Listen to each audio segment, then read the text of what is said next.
যত কথা রাখা ছিল এই বুক জমা তোমাকে জানিয়ে দিলাম ও প্রিয়তমা তোমাকে জানিয়ে দিলাম ও প্রিয়তমা। দর্শক, আমার সঙ্গে রয়েছেন বাংলাদেশের জনপ্রিয় সঙ্গীত শিল্পী বালাম। ভাইয়া কেমন আছেন? খুবই ভালো আছে, আপনি কেমন আছেন? আমি আলহামদুলিল্লাহ ভালো আছি।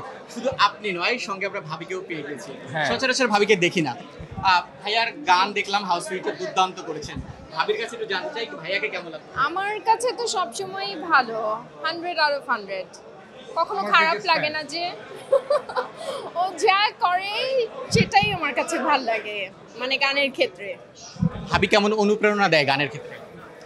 সেটা তো মানে বলার অপেক্ষা রাখে না, এটা তো সবসময় দেয়। মানে আমার আমার গান যেগুলো আমি এমনিও করি ওকে কিন্তু র্যান্ডমলি শোনাই, দেখো তো এটা কেমন লাগে। যদিও বলে 99% বেস্ট আমার গান, কিন্তু এরপরে মাঝে মাঝে আবার অনেস্ট ওপিনিয়ন দেয় যে এইটা এরকম ওইটা ওরকম। এটা আপনি তো অনেকদিন ধরে বালাম ভাইকে শুনছেন, অনেকটা বলবো যে আমরা ভুলতে বসেছিলাম বালাম ভাইকে। সেখানে প্রিয়তমা দিয়ে বালাম ভাই যে কামব্যাকটা দুর্দান্ত, আমরা উপভোগ করছিলাম কবে আবার বালাম ভাই রেগুলার করবে। সো এবার ঈদেও দেখলাম যে ধামাকা নিয়ে আসলো। কেমন এই জার্নিটুকু নিয়ে যদি বাছাই করা আলু আর স্পাইসি সিজনিং এ প্রাণ পোটাটা চিপস নাকি বিস্কিট খেয়ে বুঝে নাও। ওর কাজটা, যে কাজগুলাই ও করে, আমার কাছে সবসময়ই ভালো লাগছে এবং এখনো ভালো লাগতেছে।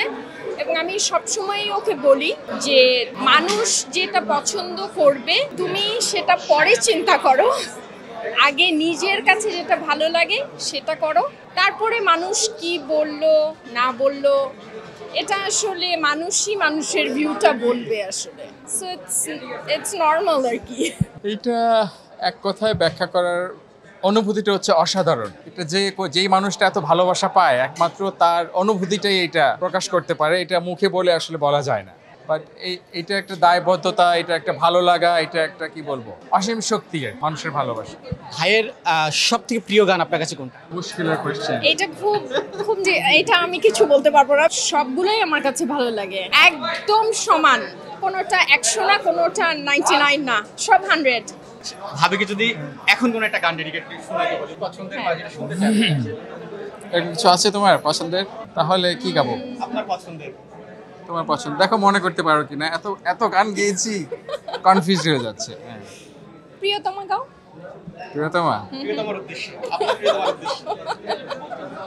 যত কথা রাখা ছিল এই বুক জমা, যত কথা রাখা ছিল এই বুক জমা, তোমাকে জানিয়ে দিলাম ও প্রিয়তমা, তোমাকে জানিয়ে দিলাম ও প্রিয়তমা। যদি আসলে ওরকম প্ল্যান করা হয় না, একদম কাছের মানুষ, ফ্যামিলি, আর হয়তো হাতে গোনা 2-4 জন ফ্রেন্ডস। ঈদটা স্পেশাল সবসময় আসলে সারা বছর তো অনেক ব্যস্ত থাকা হয়, একদম ডেডিকেটেডলি আমি চাই ফ্যামিলির সাথে কাটাতে, মজার খাওয়া দাওয়া হোক। ওই যে বললাম, আর কিছু বাংলাদেশের ইদানিং লাস্ট কয়েক বছর যেটা হয়, অনেকে আমরা সবাই মিলে কোনো ভালো মুভি হোক বা কোনো ওয়েব ফিল্ম হোক বা কোনো নাটক বা কোনো মজার কোনো অনুষ্ঠান থাকলে ওটা দেখার চেষ্টা করি। ও একটা কি যেন বানায়, ওই যে সেমাই, শুকনা সেমাই, ওটা খুব ভালো লাগে। আর একটা ঝাল সুইট অ্যান্ড সাওয়ার কি যেন একটা চিকেন আছে নাকি? চিকেন, ও সবকিছুই আসলে রাঁধতে পারে, সবকিছুই, মানে ফিশ বলেন, চিকেন বলেন, বিফ বলেন, সবই কুক করতে পারে। Expert. বাংলাদেশি কুকিং। ঈদের সকল দর্শকদের আমার পক্ষ থেকে অনেক অনেক শুভেচ্ছা। সবাই ভালো থাকবেন, দোয়া করবেন যেন সবাই আমরা সুস্থ থাকি এবং আরো ভালো ভালো গান দিতে পারি। ধন্যবাদ। ঈদ মোবারক। ঈদ মুবারক সবাইকে।